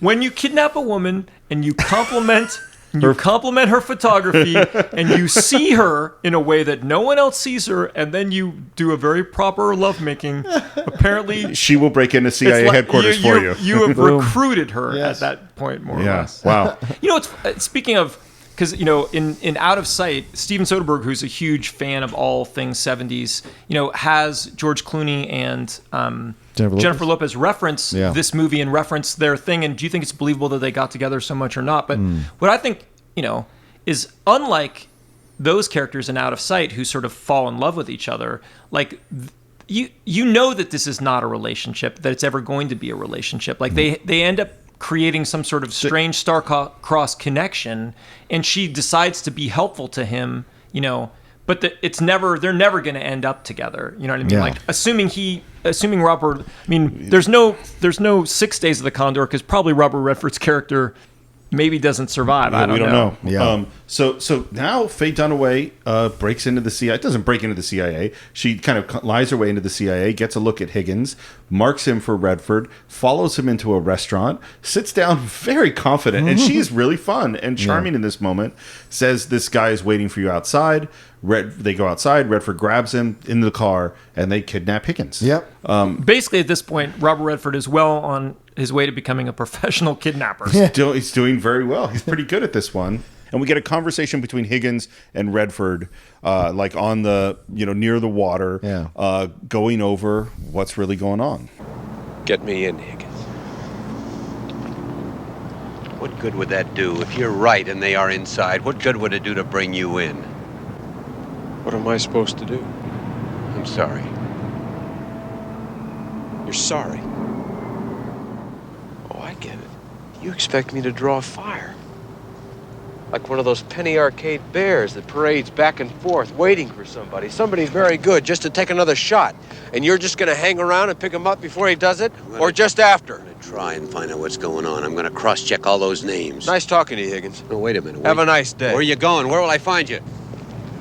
I'll find you. Beautifully shot scene. And then at that point, just to wax on how great looking Robert Redford is throughout this entire film. And he's in all these great little cool outfits that are not really quintessentially Redford. And it's sort of his geek, with the tie tucked into the sweater or whatever. But once he gets this pea coat from, it sort of becomes this quintessential great spy look that he just rocks throughout the whole, thing. And there, I've noticed you've always had a nice dark pea coat. I'm sure that I became attracted to pea coats at a certain point because I saw Redford in this thing. I'm like, man, I want to look like Robert Redford. Sure. I don't have the hair, but I could have the pea coat. He does have nice hair. And in this, Higgins confirms, Cliff Robertson confirms that Max von Sydow works for the company. Yeah.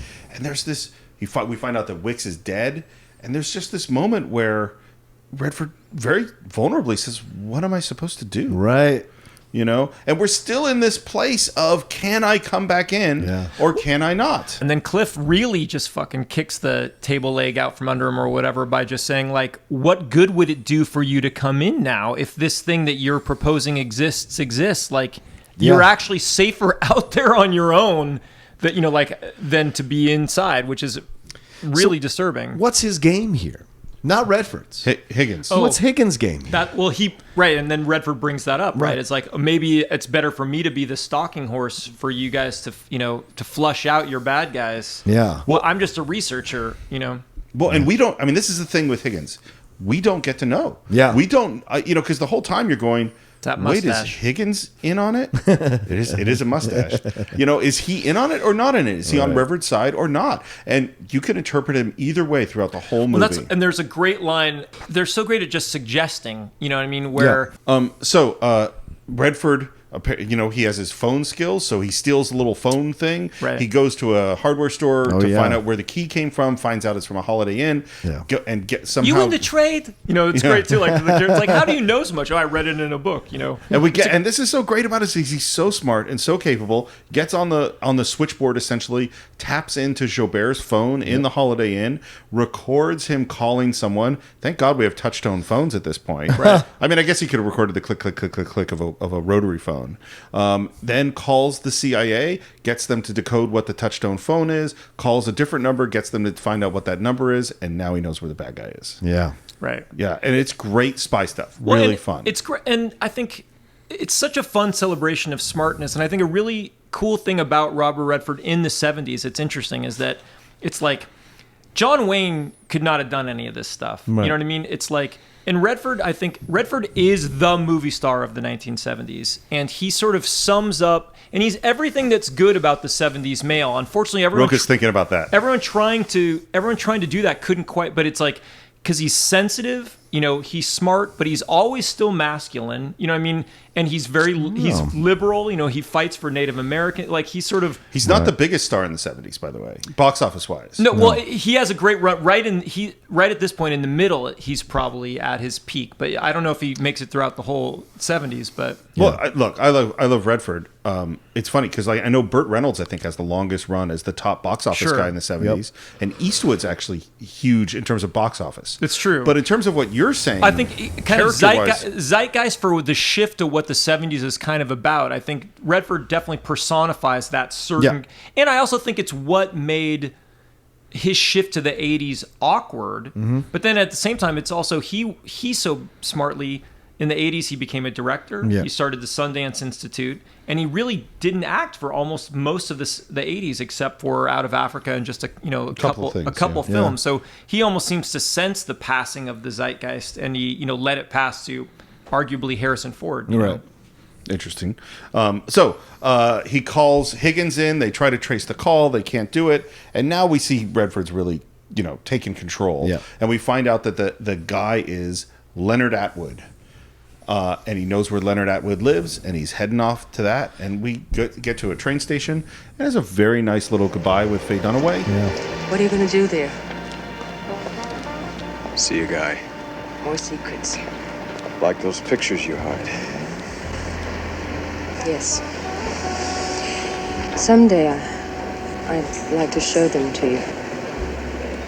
If you live through this. You have a lot of very fine qualities. What fine qualities?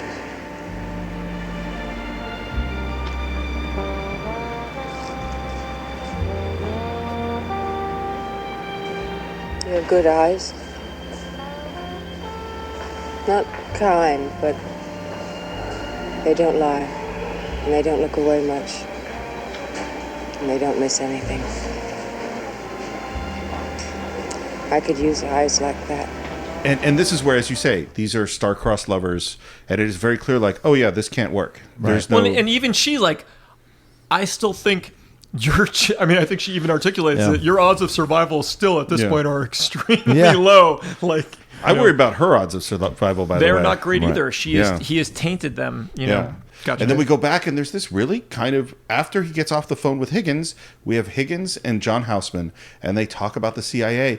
Houseman just has that, like, why aren't you farther along in the company? You know, like, there's a moment where Cliff Robertson and him are along, and he sort of lists some of, Robertson's achievements or Higgins' achievements, and then it's kind of like, why aren't you farther along? And you kind of get the impression that it's maybe Higgins is actually a little bit too much of a good guy to be farther along, you know? Maybe. And then there's that great line, too, of when he talks about, Houseman talks about his bona fides, where he was in the Great War.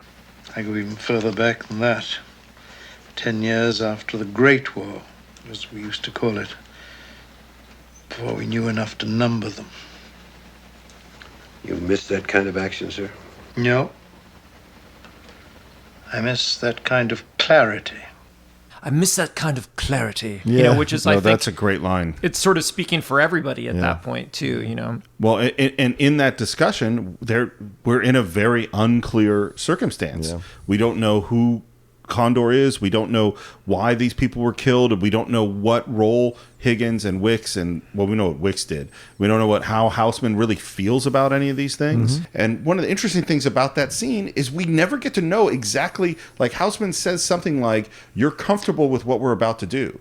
But we don't get to know what exactly that is. Mm-hmm. What their intentions are, Yeah. Is it going to help out Condor? Or is it going to kill him? Right. And we don't really know. Yep. Condor shows up at some fancy house, and puts on some loud music.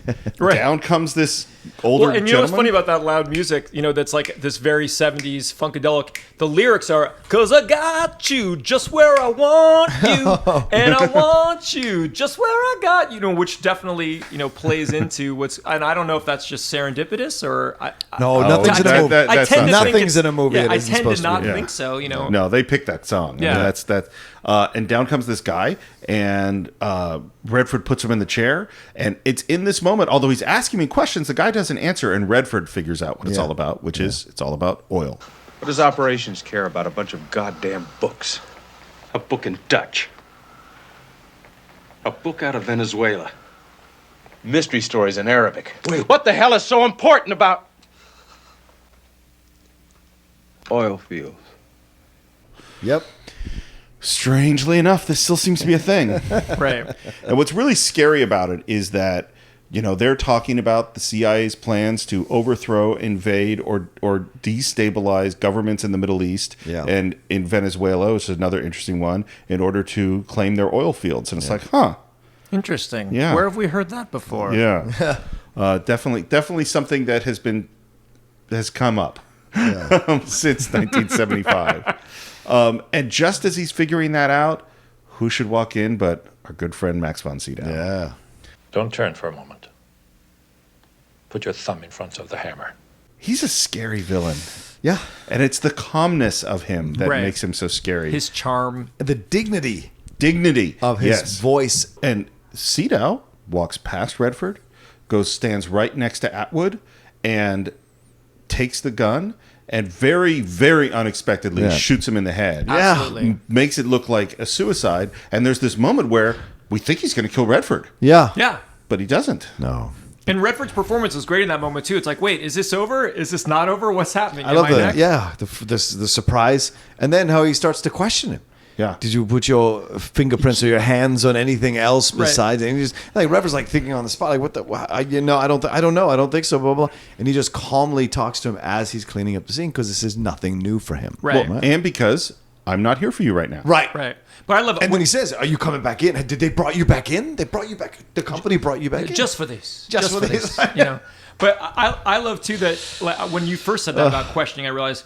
Again, Redford can't turn that brain off. Like, the smart play is just like be quiet and let him leave or whatever. But he's too interested in the guy. Like he's asking him questions about stuff, you know. And like even when he talks about his job later on, it's like, "This is a job. This is my job. I am good at my job." Like there's no shame in what he does, and it's just very pure and simple. Even when Robert Redford's like questioning him about it.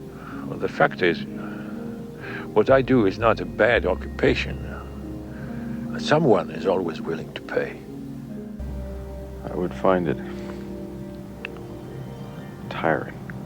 Oh no, it's quite restful. It's almost peaceful. No need to believe in either side or any side. There is no cause. There's only yourself. The belief is in your own precision. Right. He has a code. He has a very clear code by which he has figured, you know, and that in a way going freelance allowed him to have a cleaner code than when he was fighting for one side or the other side, because it always seems like the stuff is shifting. And, you know, like when you're, if you're fighting for this guy, it's okay to do this really terrible stuff in the name of this. It's like, well, now he only does what feels comfortable to him and his code, which is, so then it's so strange that, you know, Redford gets this buy because it's a, well, look, I had a deal with the dead guy. Yeah. So now, you know, and death, you know, makes the deal. Now, someone else with a different code, maybe he would have had to, hey, I made the deal. Even though the guy's dead, I still have to honor it. But in Jobert's world, if the guy's dead, that, you know, nullifies the code. Yeah. And I love, there's so many, that last scene between the two of them, that's a lot of why you do the movie if you're an actor to some degree. There's so many great lines in it. But one of them I love is when he's, Europe, you know, I think you'd be safer in Europe. And he's like, I was born in the United States, Chopin. Yeah. I miss it if I'm gone too long. There's like that's still kind of sad, plaintive patriotism that we're in the 70s. I think that's this thing too of like, you fuckers messed up our country. You know what I mean? Like, but I still love it and I still believe in it. You know, like he can't just abandon the U.S. even though at this point the U.S. has kind of abandoned him. You know? Do you think in that moment when he's talking about Europe that Jobert is offering him a job? Come work with me in Europe? I think he's telling him this is where you can escape to because as a professional courtesy, because you've escaped this far, you've gotten this far against someone like me. But is he saying be like me? You could be like me. I think he's saying you can escape. This is where you can escape. Well, I definitely think that John is right, but I think Steve's idea is a very interesting one, and I almost think if Condor like showed an interest, I almost think Jobert would be like, sure, I'll show. You know, it's funny when he says Europe. This made me what's that great film? Well, it's not great. It's a really good film. That Clooney movie, The American. Yeah, The American. I like that movie. You know, he starts in Sweden and then he ends up in Italy and stuff. But I was always laughing, thinking like, you know, wouldn't it always make the most sense if you're American to hide out someplace in America? Because if you're the only, like, say in Born Identity, or whatever, if you're the American in India or, you know, Wellington, New Zealand or whatever, like, if you're not doing the accent, you know, like, you stand out. You're good. Yeah, it's like, and especially like George Clooney, like, oh, you're in a small town in Italy, like, you know, the priests come. You definitely. So it always seems like it would make sense of like, oh, you know, Steve's from Marin. probably he should just like hide out in Bodega Bay. Like it's just, It's a nice place. It's where it's like, where are you familiar? Where will you not stand out? A place that you seem like you're only about 20 minutes away from. you know? Well, I think Oliver Stone was influenced by this scene when he had that scene in JFK with Donald Sutherland coming out and giving Costner that whole vignette on the bench. Like I think this is his kind of like homage to 3 Days of the Condor, because it has that same kind of idea of a shadow. That's a really good point. And a very calm explanation. I'm just a professional doing this thing. Right. He's wearing the trench coat, the hat. It's all there. Yeah. And he's trying to help him because he's telling him, go for it or don't. Right. You've got two choices, right? And I feel like Joe Bear said the same thing to him. He's saying, you can go to Europe. If you stay here, I don't know what's going to happen. That's a little thing. Joe Bear's outfit, like, there's really great costume design in this film. Absolutely. And what's interesting, again, Bernie Pollack is Sidney Pollack's brother. He is in the wardrobe department on this, and he ended up going on to be the costume designer in a lot of Pollack's movies and stuff. But I think like Joe Bear has a real outfit. Yes, you know what I mean? Like, he but does. it becomes kind of a uniform. Redford does. Robertson's got like the next level of like what Redford's wearing. He's got the fur and like the money and That's stuff. a great jacket. Yeah. Faye Dunaway's outfits are really cool. They're understated compared to some of the other stuff that she's done, but it's like. But everyone's costumes, I think, it's just they're great little character indicative stuff. Even the girlfriend at the beginning in her little yellow shirt and the black pants and stuff. Everyone's got a great, tells a lot of story. So we have our final moment with Jobert, which is it's sort of Louis. This is the beginning of a wonderful friendship. That's what I'm saying. But there's this weird sort of nice, friendly conversation, and then what do? We go find Higgins on the street, and Redford walks behind him with a gun, sends the car away, and we're still at this moment of. Is he going to go in? Well, because what's he going to do? The offering of the car, literally, Jobert said it would happen like this. It would happen this way. You may be walking. Maybe the first sunny day of the spring. And a car will slow beside you. And a door will open. And someone you know, maybe even trust, will get out of the car. And he will smile. A becoming smile. But he will leave open the door of the car and offer to give you a lift.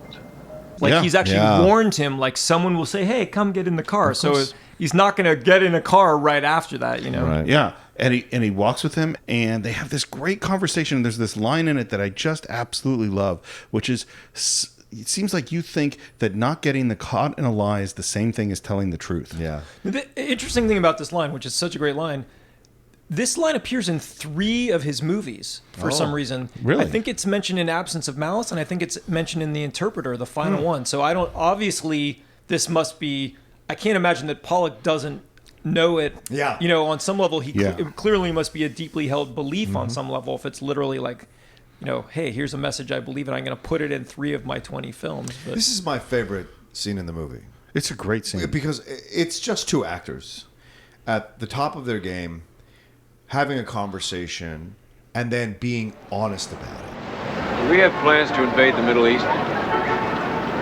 Are you crazy? Am I? Look, Turner. Do we have plans? No, absolutely not. We have games. That's all. We play games. What if? How many men? What would it take? Is there a cheaper way to destabilize a regime? That's what we're paid to do. The fact is, there was nothing wrong with the plan. Oh, the plan was all right. The plan would have worked. Boy, what is it with you people? You think not getting caught in a lie is the same thing as telling the truth? No. It's simple economics. Today it's oil, right? In 10 or 15 years, food, plutonium, and maybe even sooner. Now, what do you think the people are going to want us to do then? Ask them. Not now. Then. Ask them when they're running out. Ask them when there's no heat in their homes and they're cold. Ask them when their engines stop. Ask them when people who've never known hunger start going hungry. You want to know something? They won't want us to ask them. They'll just want us to get it for them. We're thinking ahead, and you can almost accept the logic of Cliff Robertson because he's saying no one's going to give a fuck how we get him food or oil. when they're running out, when they don't have It's a very reasonable argument Yeah. for, I mean, and what I love is that they've said, look, Cliff Robertson, you are as good a man as you know how to be in the choices that you've made in your life and what you're doing. And I want you to defend this position honestly. Don't put any sauce on it, like where you're making a judgment on the character. Your character believes in what he's doing. He sometimes doesn't like what the things that happen in the name of doing this, but I think they both articulate their points really, really well. Absolutely. Well, and this is sort of like a you can't handle the truth moment. It's like it's like he's saying, look, this is the real world. Yeah. This is what's happening. That's what's so shitty. What if they don't print it? That's the moment. Well, okay, so hold on. Let's get this. We got to set up that moment. I skipped ahead a few steps. Yeah. Don't come already. Yes. So because Redford is in this trap, and throughout this whole movie, the question He's caught is, in a trap. Yeah. He can't go back. He can't look back. He can't walk out. No. Because how long are we doing this? How long are we doing this lyrics thing? Sounds like, look, I'm sleepy. All right, can we get to the end of the movie? So for the whole movie, there's been this decision of do I go in or do I not go in? Yeah. And in this scene, we're still in this moment. And going in doesn't seem like a good idea, and not going in doesn't seem like a good idea. Yeah. It seems like he's doomed either way. Right. And he's walked along and he says, they have the story now. Yeah. And where are we standing? We're standing in front of the New York Times. Right. And we realize that he has given the whole story to the press. Right. And Higgins' reaction, which I love, is, Oh, you poor dumb son of a bitch. You've done more damage than you know. I hope so. That actually seems the most emotionally affected that Cliff Robertson has been in the entire film. Right. Is in that level of disappointment. You know, I don't know. There's a lot of emotions going on there, but I think that's why it's my favorite. I've worked at, because I was in military intelligence for 8 years in the Army. So for me, this whole scene has multiple levels going on, right? Because they both do a great job defending each other's point of view for the debate, right? Because Redford's from a place of being right, and I'm going to expose you, blah, blah, blah. But Cliff Robertson is saying, you stupid son of a bitch, you don't know the ramifications of what you're doing. Right. By undercutting this establishment, you're going to disestablish, what do you call it? You're going to destabilize. Destabilize. You're going to destabilize the country. You could possibly destabilize the country. we have no idea. He could get hundreds of agents killed. Exactly. We don't know. Exactly. And that's what he's saying to him. That's why it's the first time you see Cliff Robertson have this actual genuine moment of anger at this guy. And he says that to Robert Redford. He says, you stupid son of a bitch. And then he turns it on him. And it's fucking beautiful, because Robert Redford thinks he's walking away sanctimoniously like a left-wing liberal sanctimonious. I got you, you conservative bad person, right? But then he turns it around and says to him, how do you know they're going to print it? How do you know they're going to? And it stopped. And I love Redford's reaction because it's subtle. It's not big. It's subtle. It's like, fuck, I hadn't thought of that. Shit. And then freeze frame. And freeze frame. And boom, we're done. And we're here that God bless you, merry gentlemen, has been playing all that whole time. He's freeze framing the Salvation Army people. It's such a, I think it's why it's part of this classic of these movies of this time, because it's so ambiguous. But it's interesting. It shows this growth that we're going to head toward with the 80s of this kind of jingoistic, like, hey, it's all going to be okay, because in the year before, in the Parallax View, things do not end well. I won't spoil it, but things don't end well. Yeah. And this movie, it's this super 70s ambiguity. And then next year, with All the President's Men, things kind of do end well. In that the good guys kind of win, in that they out the bad guy and stuff, Well, this is, and you said it just right. It's like I was thinking about this a lot. Is that, and then 77 is Star Wars. Everything's okay. The big thing that differentiates this era in film is ambiguity. Mm-hmm. By the time we get to the 80s, when you get to Star Wars, there are good guys and there are bad guys, and we know who they are, and that's it. At the end of this movie, you don't get to know.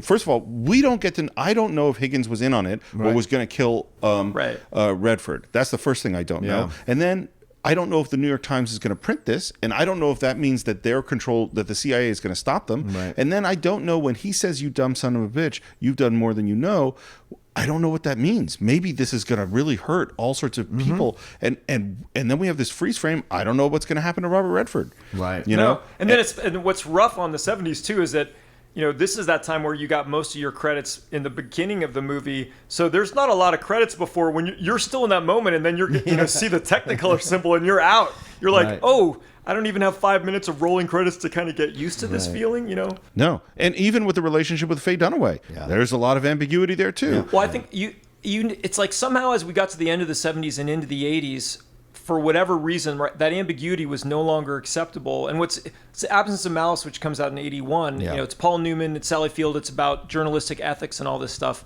And it literally ends with a deus ex machina of Wilford Brimley, who's never been in the entire film, comes in and basically just kind of, he stands in for the U.S. government Justice Department, and he kind of wags his finger at all the people that need to have their fingers wagged at, makes our Paul Newman good guy okay. Right. And watching that film again, it was just sort of, it made me sad about how far we've fallen in terms of journalistic ethics. Like that's not even almost a thing that can be talked about in a giant quarter of our country. But also just the fact that we're like, wow, even just in the 6 years between 3 Days and Absence of Malice, you moved, like ambiguity was no longer a thing that, was acceptable, But what I love about the scene too is that it promotes the middle ground, that there is the middle ground is where the reality is, right? Sure. Both sides defend their extreme points of views here, but the middle ground is where we operate best. We're supposed to be better as a country of operating in the middle ground. Right. And I love that. I absolutely love that. And for me, you're left with the idea of how long is he going to stay alive for real? Like, I don't think he can run forever, I don't know if he makes it to 6 days. Yeah. I would have. I think it's 6 months of the Condor or something like that. He kidnaps another girl. She's not. I don't know what happened. I would have loved to have seen a possible sequel to this. I think they're developing a series, which I heard, which I think is a smart idea if you kind of. And then I heard someone say the smartest way to do it would be almost do it like 24, where you have it happen in a much shorter time frame, or something. Well, I think you could do it because like a conversation, like Enemy of the State is essentially an unrecognized sequel to The Conversation. Right. It's Gene Hackman coming back in that kind of character. And so Spy Game is a bit of this too, except it's almost like if Cliff Robertson's character is Robert Redford, since he. You don't imagine him coming back in, but actually, he could come back in. A year or two later, they could bring him in if the regime changes or whatever, replacing the director. Yeah, absolutely. John, yes. What are your final thoughts on 3 Days of the Condor? I think this is a fantastic film to explore. It's not what I would watch all the time, but certainly every few years it's a fun one to explore because no matter how far away we get from it, these arguments still apply. These ideas of, like Cliff Robertson says at the end, if it's not oil, it's going to be something else. Because it will be always something else, and there will always be people who believe the way Cliff Robertson does is the way to function. By the way, I love the fact that he is reminiscent of the Cold War, right? That's what they talk about. Versus Robert Redford's newer approach, right? It also symbolizes what was happening in the 60s and 70s, idea of don't trust anyone over 30, right? That's all, and it still applies nowadays. When people are too set in their ways from another time, they have a hard time transitioning into newer ways of doing things. And I think what this film does is highlight that and explore that. It does challenge you too with that relationship with Faye Dunaway. But I think what you're seeing here is Robert Redford basically in the prime of his career as an actor, 39 years old, really having all his tools available to him